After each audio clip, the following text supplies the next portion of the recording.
Olá, você que nos assiste pela TV Alesp. A partir de agora, você acompanha aqui ao vivo, direto do plenário Juscelino Kubitschek, a sessão ordinária de hoje, sexta-feira, 2 de agosto de 2019. A partir deste momento, preside os trabalhos da Casa o deputado Coronel Telhada, do Progressistas.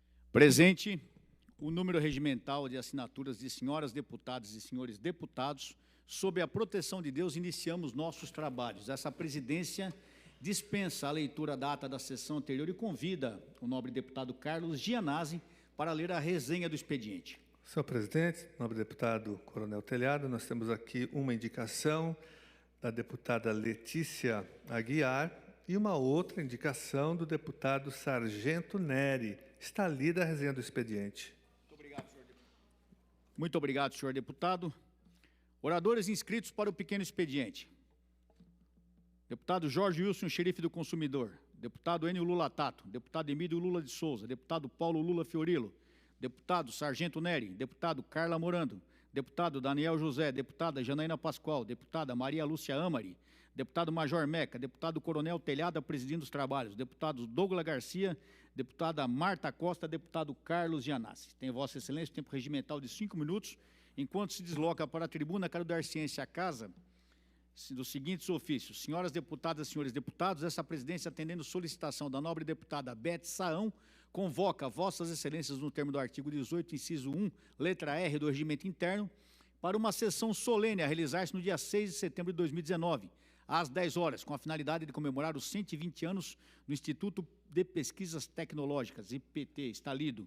Senhoras deputadas e senhores deputados, esta presidência, atendendo solicitação do nobre deputado Coronel Nishikawa, convoca Vossas Excelências, nos termos do artigo 18, inciso 1, letra R, do Regimento Interno, para uma sessão solene a realizar-se no dia 6 de setembro de 2019, às 20 horas, com a finalidade de homenagear a reitoria do Centro Universitário São Camilo, composta pelos senhores Padre João Batista Gomes de Lima, reitor, Padre Anísio Baldessim, vice-reitor e pró-reitor administrativo, e professor doutor Carlos Ferrara Júnior, pró-reitor acadêmico. Lido. Senhoras deputadas, senhores deputados, essa presidência, atendendo solicitação do nobre deputado Altair Moraes, convoca Vossas Excelências, no termo do artigo 18, inciso 1, letra R, do Regimento Interno, para uma sessão solene a realizar-se no dia 9 de setembro de 2019, às 20 horas, com a finalidade de homenagear o Dia Nacional do Karatê. Lido os 3 ofícios. Muito obrigado, deputado Gianazzi. Vossa Excelência tem um tempo regimental. Senhor presidente, senhores deputados, senhoras deputadas, deputado Coronel Telhada, nós fomos surpreendidos agora, tanto na volta do recesso parlamentar, mas sobretudo do recesso escolar de julho, digo, quando nós, os professores, a rede estadual de ensino, foi surpreendida por mais um ataque criminoso do governo estadual contra o magistério público do Estado. Eu me refiro aqui, senhor presidente, a uma orientação, a uma determinação da Secretaria da Educação para vigiar, para punir, para assediar e perseguir professores da rede estadual. Agora, a Secretaria está obrigando praticamente os coordenadores pedagógicos da rede estadual a intimidar e a vigiar os professores em sala de aula, né? Obrigando o coordenador a entrar na sala de aula junto com o professor, com uma ficha na mão, né? Inclusive dando nota para esse professor, para a aula desse professor. Algo jamais visto, senhor presidente. Eu sou diretor de escola desde 1985, que eu atuo na área da educação, na rede municipal, na rede estadual, na rede particular de ensino. Toda a minha vida profissional foi exercida na área da educação, seja na educação pública, sendo no ensino superior, na educação básica e no ensino superior, também lecionando, formando professores. Então, conheço bem a realidade educacional do nosso país e, sobretudo, do estado de São Paulo, onde eu atuo, né, e visito quase que diariamente as escolas, sobretudo da rede pública, da rede estadual e das redes municipais. E nunca vi uma uma determinação como essa, senhor presidente. E vou mais longe, nem na época da ditadura militar,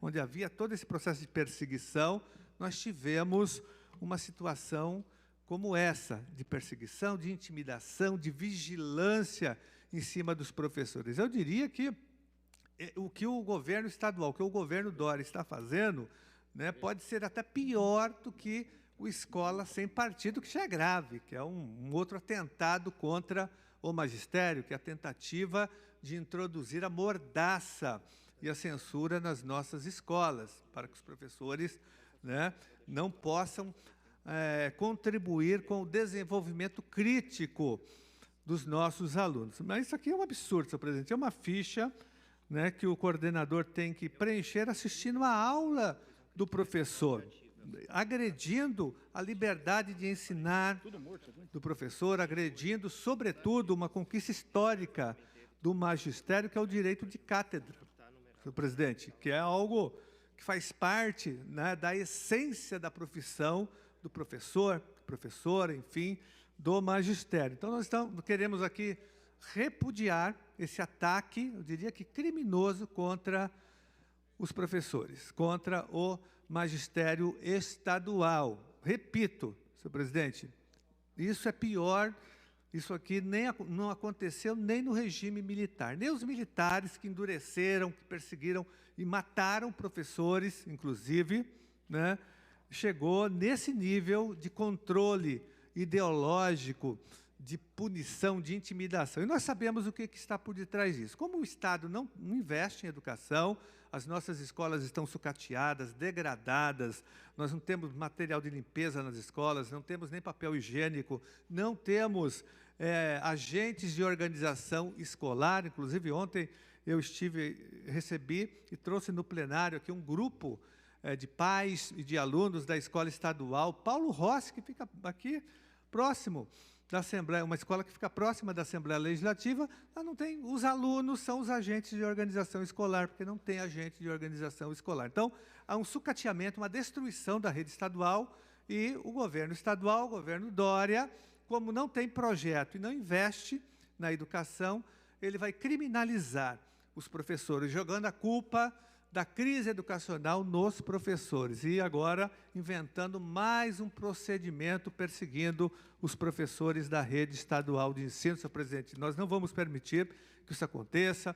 Eu estou acionando a Comissão de Educação da Assembleia Legislativa e também, sobretudo, o Ministério Público Estadual contra essa medida criminosa e nefasta da Secretaria da Educação, que agride a dignidade de todos os integrantes do magistério estadual, senhor presidente. Isso nós não vamos tolerar mesmo. Um absurdo, senhor presidente. Querem, então, aqui implantar o controle, a intimidação, a perseguição. É o que é o vigiar e punir do Michel Foucault. Querem controlar os professores da rede estadual. Há uma revolta generalizada em toda a rede estadual. Sem contar, senhor presidente, que nós temos contradições. Os coordenadores pedagógicos, os cargos foram reduzidos em muitas escolas da rede estadual. Eu estava conversando, inclusive, com os professores de uma escola que tem um projeto pedagógico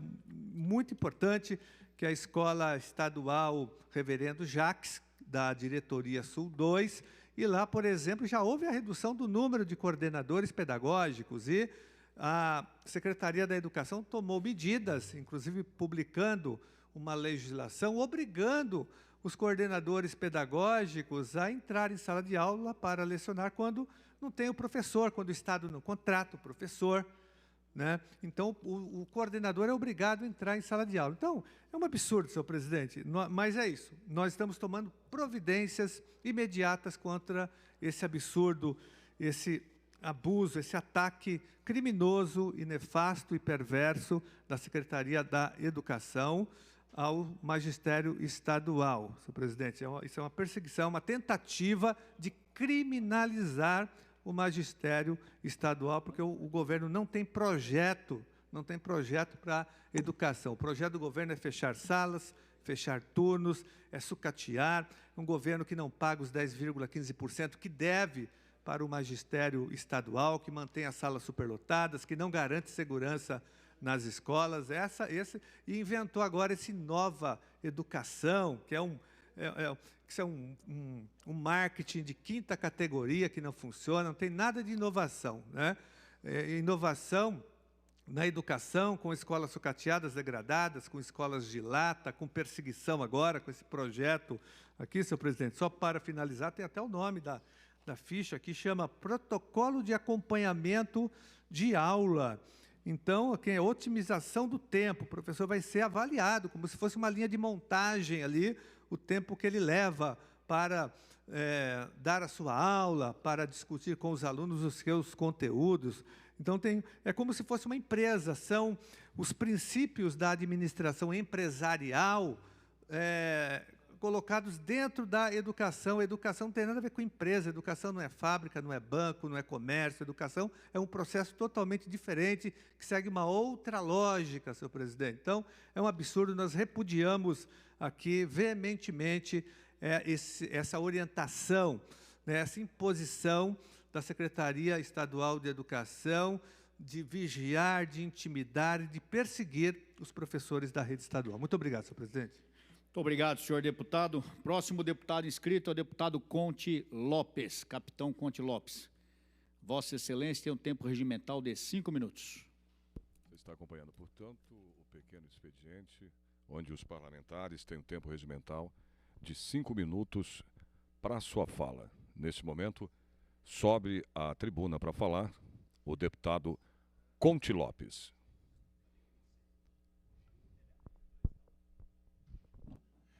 Senhor presidente, senhores deputados, público que nos acompanha aqui na TV, na Assembleia Legislativa. Hoje de manhã nós tivemos lá no ANB, o presidente da Casa da Sessão, o Coronel Telhado também esteve lá. Acompanhamos o governador, o comandante-geral, o Coronel Salles, o governador João Dória, também o general Campos. Entrega de viaturas para a Polícia Militar. É importante que nós, que somos patrulheiros desde 1967, então já mais de 50 anos, a gente fica contente de ver que os patrulheiros aí informam, recebendo suas viaturas, para poderem exercer a sua atividade. E é óbvio que a gente fica torcendo para que melhore a segurança. Foi citado alguns números que está caindo a criminalidade em todos os pontos em São Paulo, graças, evidentemente, ao trabalho da Polícia Militar, da Polícia Civil, da Polícia Técnico-Científica, mas principalmente a Polícia Militar e Civil, que faz um policiamento, né? Então, evidentemente, o Coronel Salles fazendo um bom trabalho, o delegado, doutor Rui, também que a gente conhece há muito tempo, desde 93, quando começou o PCC aqui nessa casa, que nós fizemos uma CPI, o doutor Rui teve o oportunidade de ser ouvido nessa casa, então é um homem que conhece de segurança pública, conhece de crime organizado, e a gente fica feliz que a polícia está nas ruas aí combatendo o crime, protegendo a população e a sociedade. E é evidente que também cobramos, né, do governador, que ontem aqui na reunião com os líderes dessa casa, com os deputados aqui dessa casa, afirmou categoricamente que até 31 de outubro ele vai dar aumento para a Polícia Militar Civil e a Polícia Técnica Científica. E afirmou novamente que até o final do mandato dele, a Polícia de São Paulo vai ser a melhor paga do Brasil, perdendo apenas para o Distrito Federal, que receberia verbas do governo federal. E é óbvio que a gente tem que torcer por isso, né? A gente tem que torcer para isso, para melhorar o salário dos policiais civis militares e que esses policiais possam exercer uma atividade melhor, dando segurança à população.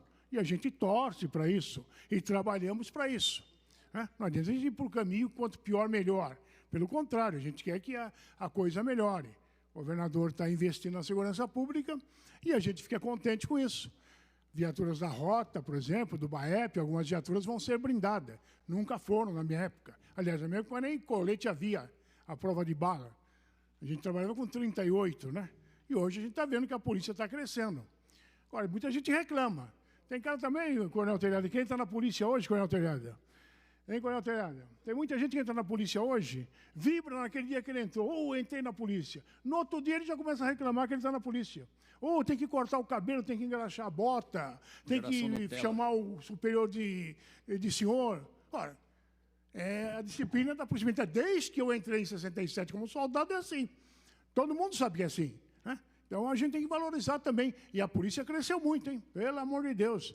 De 67 para cá cresceu muito. Inclusive o tempo que nós estamos aqui como deputado, desde 87 que chegamos a essa casa, a polícia tem evoluído, tem crescido muito. Tanto é que eu só vejo os concursos, né? Quantas pessoas participam dos concursos da Polícia Civil, Militar. Então, a gente tem que valorizar também a atividade policial, né? O policial também tem que se autovalorizar, né? Às vezes fica muito... temos que melhorar, vamos batalhar. E acreditar que o governador que está falando que ele vai pagar o melhor salário, que ele vai pagar. Que ele venha pagar esse melhor salário mesmo. Essa é a função do Poder Legislativo, é a função dos deputados. Está cobrando. Às vezes o governador não gosta que cobra, mas é a função, sim, do deputado cobrar melhores condições de trabalho e melhores salários para a tropa. Então, ficamos contentes, está hoje lá, a tropa recebendo viatura, né? Mudou as cores.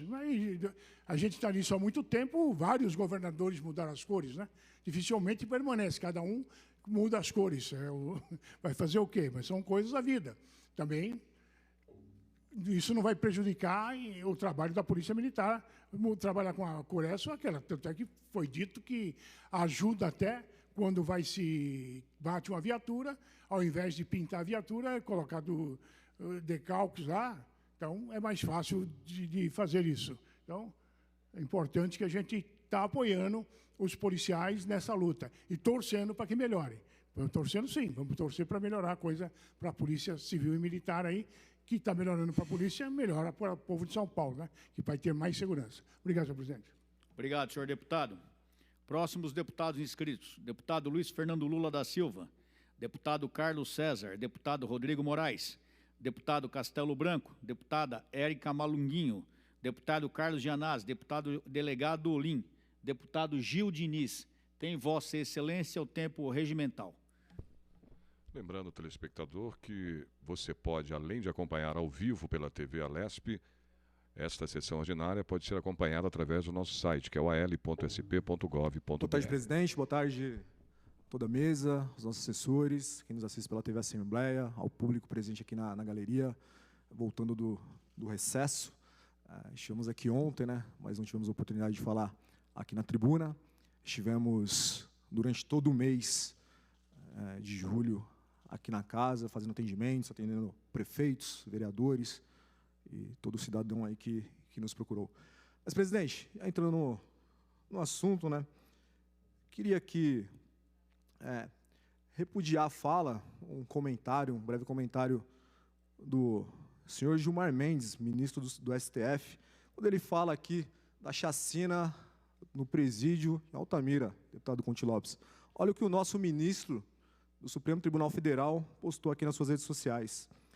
Manifesto solidariedade aos familiares das vítimas do massacre em Altamira.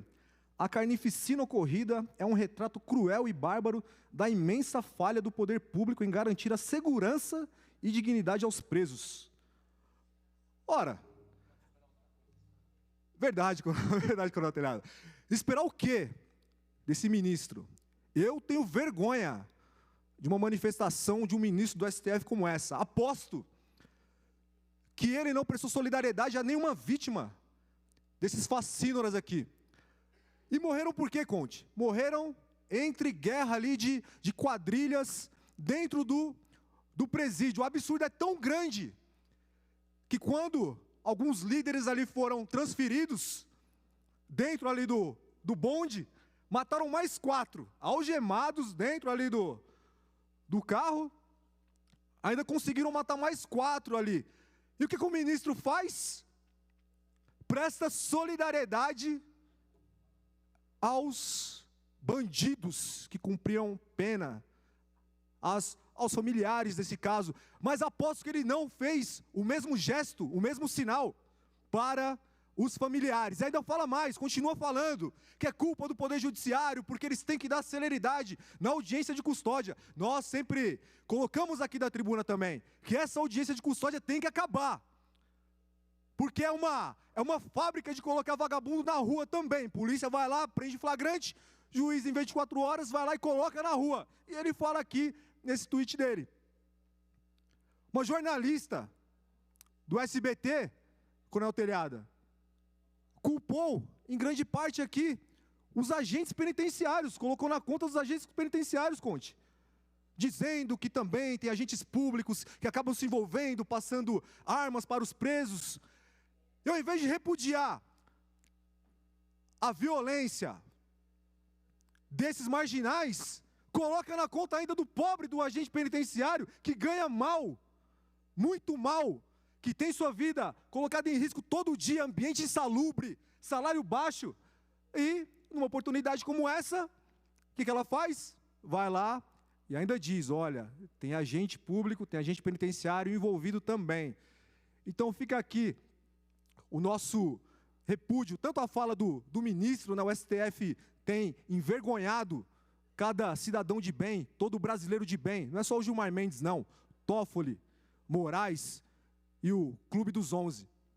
E como o Conte falou aqui, em ato contínuo, né? O governador veio ontem e falou que tem deputado que fica tripudiando e tal. Acho que o nosso papel é cobrar. O nosso papel é cobrar.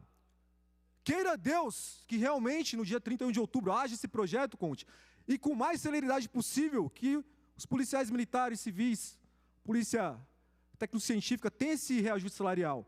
Mas é o papel do parlamentar cobrar. Governador, senhor governa o Estado, a gente está aqui na Assembleia fazendo o nosso papel, que bom aí que o senhor está sensibilizado, mas nós continuaremos cobrando diariamente. É o nosso papel. Nós estamos aqui, fomos votados, fomos eleitos justamente para isso. E não só a questão da segurança pública, a questão da educação, o deputado Gianazzi falou aqui agora há pouco, tem a questão da saúde, o Hospital São Mateus lá, por Deus do céu, parece muitas vezes um inferno aquilo ali, várias denúncias que chegam até nós, e vamos continuar fiscalizando sim, o Poder Executivo, é o nosso papel. Parabéns aí à Polícia Militar, ao comandante-geral, ao secretário, ao próprio governador, pelas viaturas entregues hoje. Eu discordo da cor. Falei outro dia aqui para o Telhada, deputado Telhada, né? Questão da cor, muitos criticando, né? Parece um táxi, parece uma ambulância. Mas que bom que pelo menos tem esse material para o policial trabalhar. Mas vamos aí, se Deus quiser, investir no nosso material humano, né? Que é o nosso patrulheiro, é a Rádio Patrulha, o 01, que está ali na ponta, cuidando da nossa rua, dos nossos bairros aqui no estado de São Paulo. Muito obrigado, senhor presidente. Com a palavra, o próximo orador inscrito, deputado Coronel Telhada, pelo prazo regimental de 5 minutos. Muito obrigado, deputado Conte Lopes, que preside a sessão. Quero cumprimentar a todos os presentes, deputadas e deputados, as pessoas aqui presentes, aos dois policiais militares aqui presentes, também no nome do Cabo Armando, saudar toda a nossa assessoria policial militar e saudar a todos que nos assistem pela TV Assembleia, os senhores funcionários aqui presentes também. Antes de eu falar exatamente, eu queria aproveitar um gancho aqui do que falaram os dois deputados que me antecederam. O deputado Gil Diniz falou aí do Gilmar Mendes, dando as condolências para os parentes dos presos. Mas, Gil, eu nunca vi ele dando condolência para nenhum parente de policial que é morto, né? Parece que essas pessoas torcem pelo jacaré sempre, nunca pelo Tarzan, né? É incrível isso. Eles querem torcer pelo lado errado. Mas esperar o quê desse cidadão? Infelizmente, é uma vergonha para o nosso país.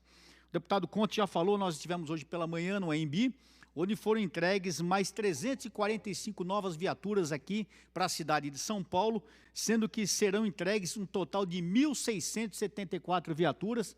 Pode pôr as fotos aí, por favor? O Gil falou que ele não concorda com a cor. A cor realmente ela causa uma estranheza, mas viu, Gil, quando eu vejo a viatura tricolor, foi a mesma coisa, né Conte? Antigamente a viatura de rádio patrulha era preta e vermelha, ou preto e laranja, e quando mudou, olha eu aí para falar que eu tive, tem que provar, não adianta falar que você teve, viu, Janaína? Você tem que mostrar, né? Mas volta para mim, por favor. Quando mudar as viaturas para viatura tricolor, foi a mesma coisa. Então, toda vez que muda a cor da viatura, é essa loucura.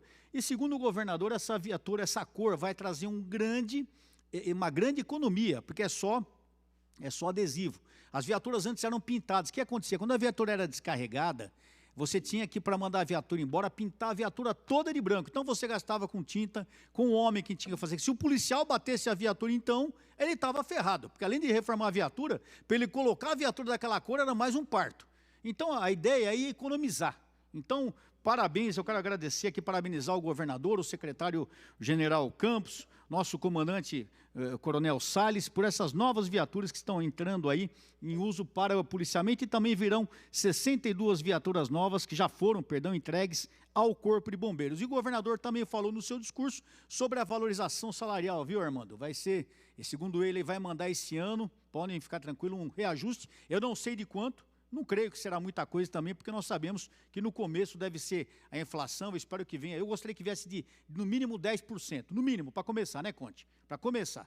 Mas vamos aguardar, o que vier nós estaremos aguardando, e segundo ele teremos esse reajuste em 2019, 20, 21, 22, e até o final do governo vai ser a polícia mais bem paga do país, fora o Distrito Federal. Vamos torcer por isso. E eu quero dizer uma coisa para vocês aqui, eu não vou ficar aqui, tem gente que adora falar mal dos outros, eu não tenho esse perfil. Eu aprendi na Polícia Militar a ser educado, a tratar as pessoas com educação, com ética. Então é muito fácil ficar gritando um monte de impropérios, mas o resultado sem nenhum. A gente trabalha aqui, política é a arte do convencimento. E é isso que nós estamos fazendo diariamente aqui, trabalhando, cobrando, pedindo, exigindo das autoridades para que cumpram o seu papel. E faremos isso com o senhor governador, a quem eu parabenizo hoje, não só pelas viaturas, como também pelo encaminhamento que ele disse que fará aqui devido ao reajuste salarial para 2019. Lembre-se que o último governador deu 4% em 4 anos, uma vergonha. E vamos pedir ao senhor governador também que lembre da SAP, da Secretaria de Administração Penitenciária, que faz um excelente serviço também na segurança pública, da Fundação Casa, dessas pessoas que também, dos professores, dos nossos médicos, todos precisam do seu devido reconhecimento. Muito bem, quero falar no assunto, eu vou até estourar um pouquinho o tempo, presidente, mas eu peço sua compreensão. Tem a primeira foto aí? Infelizmente, eu sou obrigado a falar nisso. Nos PMs que estão mortos, nós tivemos um mês de recesso, infelizmente vários policiais militares foram fuzilados durante esse tempo. Eu vou falar dos que morreram em serviço, inúmeros foram mortos de folga, em deslocamento e até aposentados. Eu vou falar desses policiais que morreram em serviço. O primeiro é esse aí, é o soldado da Polícia Militar, André José da Silva, 32 anos, foi morto lá no Agreste de Pernambuco, no dia 1º de julho, ontem fez um mês. Ele estava com uma viatura com o sargento Moacir Pereira, quando foram baleados por bandidos que assaltaram um supermercado e uma lotérica da cidade. Eles estavam de viatura. 8 suspeitos de participação no assalto foram mortos. Então, mesmo matando 8 ou 80, não justifica a morte de um policial. 80 vagabundos mortos não vale a vida de um policial. Então, nós perdemos aí o policial André José da Silva, de 32 anos, que foi morto lá no Pernambuco. Os vagabundos estavam com pistolas 380, revólver 38, calibre 12, mas infelizmente o policial foi morto.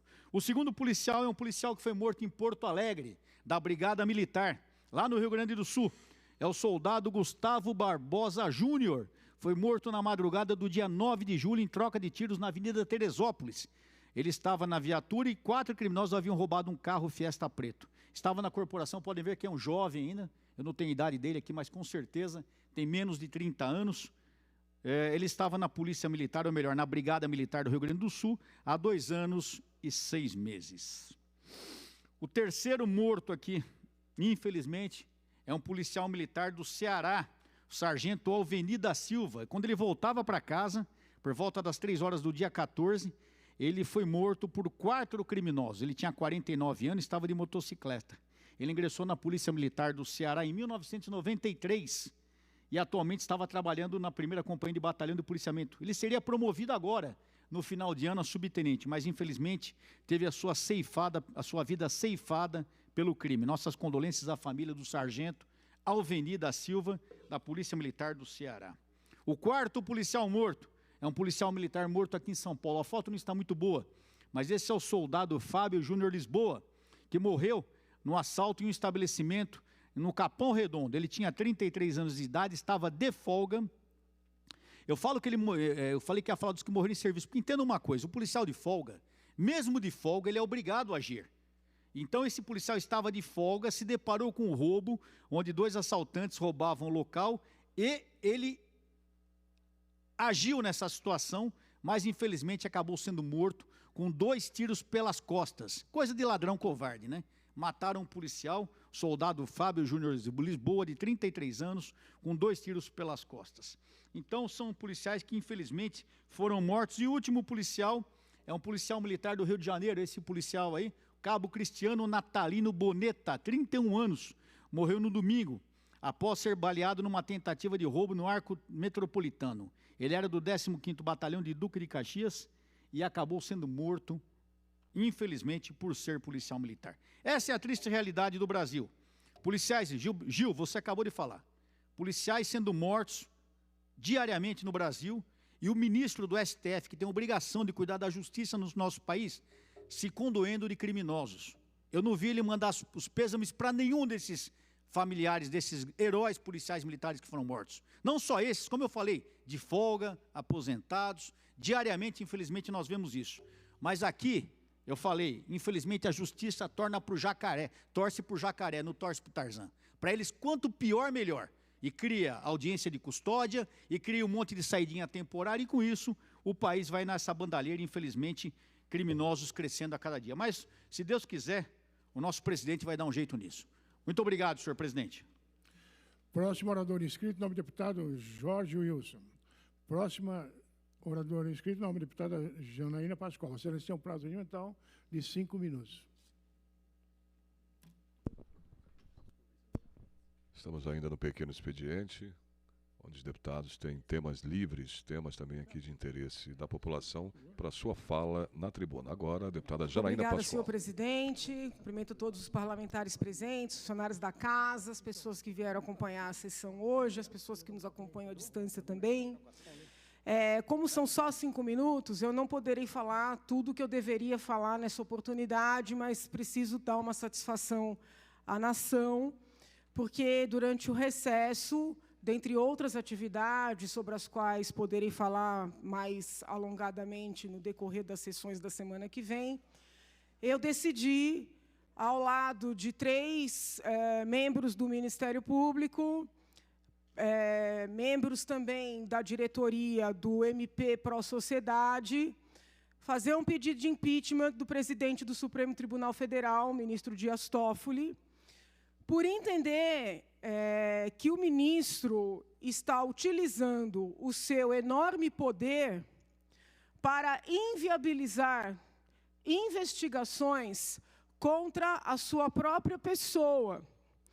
E eu quero deixar muito claro que eu não estou dizendo que o ministro tenha cometido qualquer tipo de ilícito necessariamente.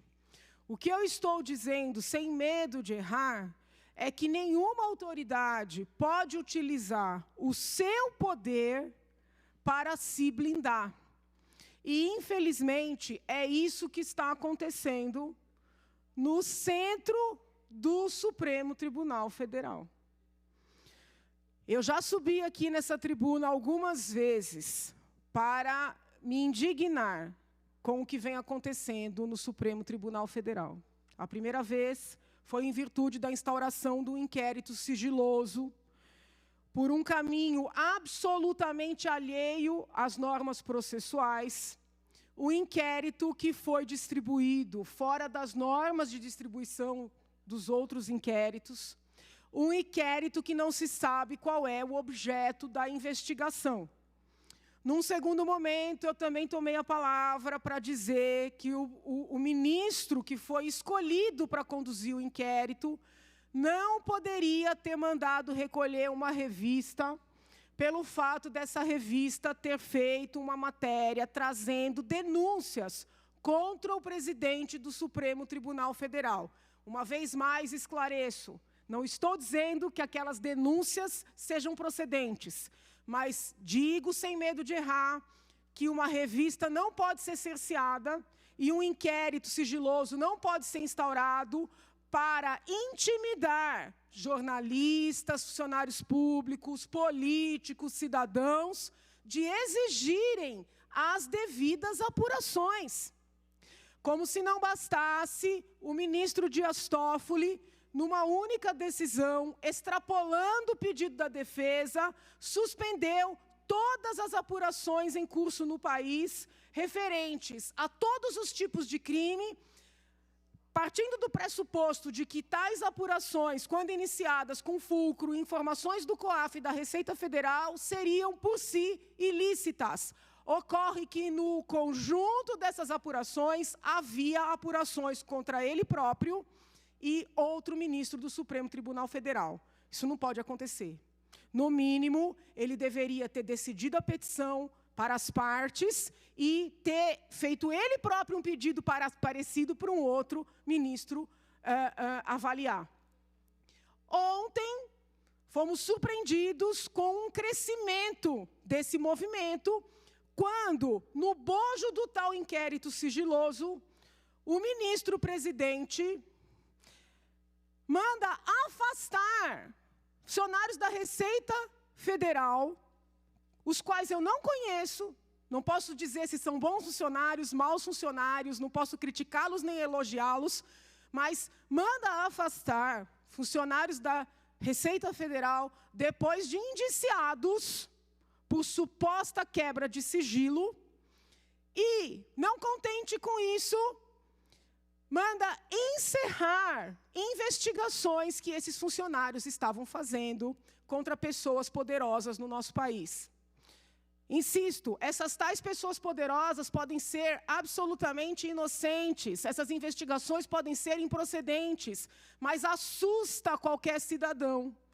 Um ministro lança a mão do seu extremo poder e usar um inquérito sigiloso para afastar funcionários que vinham fazendo um trabalho de investigação e encerrar essas mesmas investigações, um minuto, Excelência, que gostaria de esclarecer, vinham sendo feitas pela Receita, pelo TCU e pela Controladoria Geral da União. Será que todos esses órgãos, mediante todos esses funcionários, estavam abusando de poder? Então, o pedido de impeachment, eu quero esclarecer, ele não versa sobre atos de corrupção, atos de prevaricação, de peculato, de sonegação fiscal. Essas muitas notícias que são veiculadas contra o ministro Dias Toffoli, inclusive com fulcro em falas de delatores, elas não são objeto do pedido de impeachment. O pedido de impeachment tem como fundamento um crime de responsabilidade que me parece incontroverso: a utilização do próprio poder para inviabilizar a apuração dessas muitas notícias e denúncias que vinham, inclusive, sendo apuradas por esses órgãos de controle.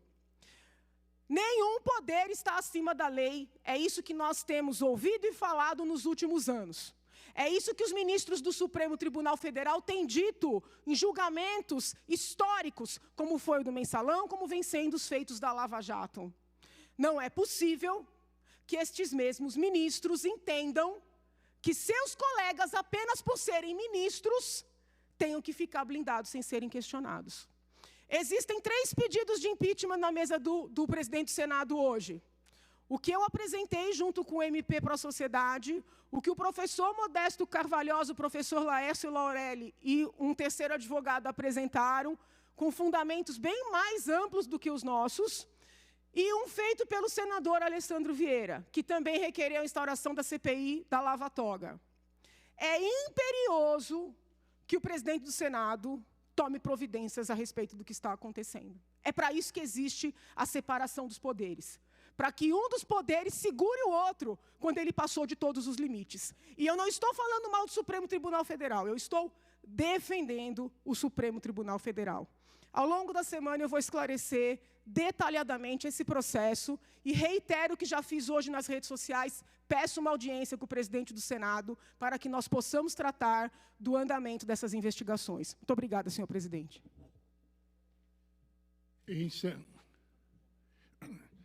Próximo orador inscrito, o nobre deputado Carlos Gianazzi, pelo tempo regimental de 5 minutos. Vossa Excelência tem 5 minutos para o tempo regimental.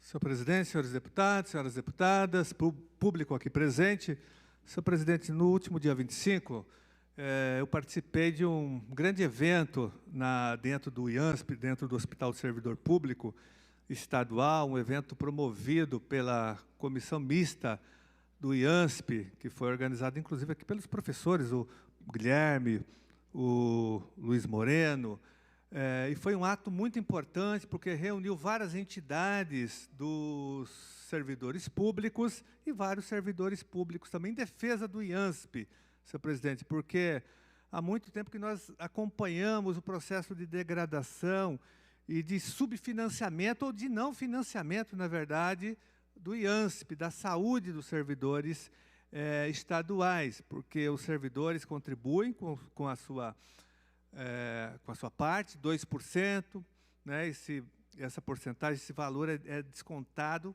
no holerite dos servidores, mas não há contrapartida do governo. O governo não contribui, de vez em quando, com uma emenda aqui no orçamento, depois de muita briga, muita pressão, que é realizada pelas entidades, pela comissão, inclusive, por alguns deputados, a gente consegue, né, alguma emenda, algum valor, mas que não é suficiente.